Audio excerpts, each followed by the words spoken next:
Magandang araw, kamaistorya. Tayo naman ay pupunta sa lugar ng Laguna. Ang Laguna ay isang lalawigan ng Pilipinas na matatagpuan sa bahaging Calabarzon sa Luzon.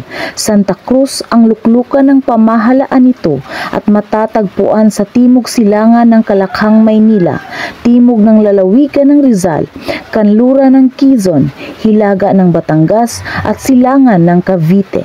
Halos pinapaligiran ng Laguna ang Laguna de Bay, ang pinakamalaking lawa sa bansa.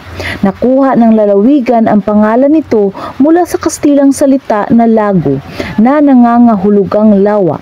Kilala ang Laguna bilang puok ng kapanganakan ni Jose Rizal, ang pambansang bayani ng Pilipinas.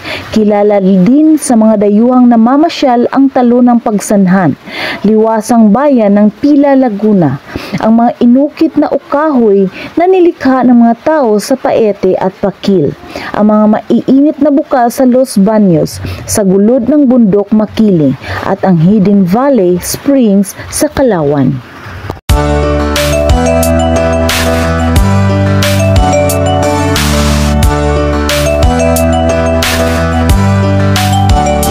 Ang pangalan ng lalawigan ng Laguna ay isinunod sa Laguna de Bay, isang bahagi ng katubigan na bumubuo sa hilagang hangganan ng lalawigan.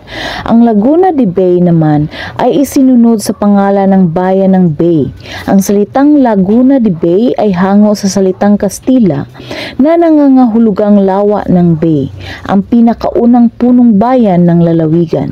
Si Kapitan Juan D. Salcedo kasama ng pulutong ng 100 sundalong Kastilang Mexicano at ilang bilang ng mga kakamping mga Bisaya ay sinakop ang lalawigan at ang mga nakapalibot na bahagi para sa Espanya noong 1571. 7 taon makalipas, 2 Pransiskanong mga pari ang nagsimulang binyagan ang mga tao doon.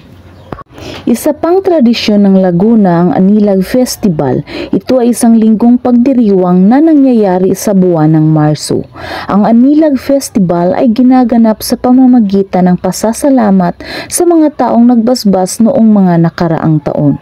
Anilag Festival ay ginaganap sa pamamagitan ng beauty pageants, pagsayaw, pagbubunyag ng pagkain at wood carving competitions. Kaya, kung hindi ka pa nakapag-subscribe sa ating channel, Kamaistorya, maaari bang may like, share at subscribe? Hanggang sa muli, maraming salamat po.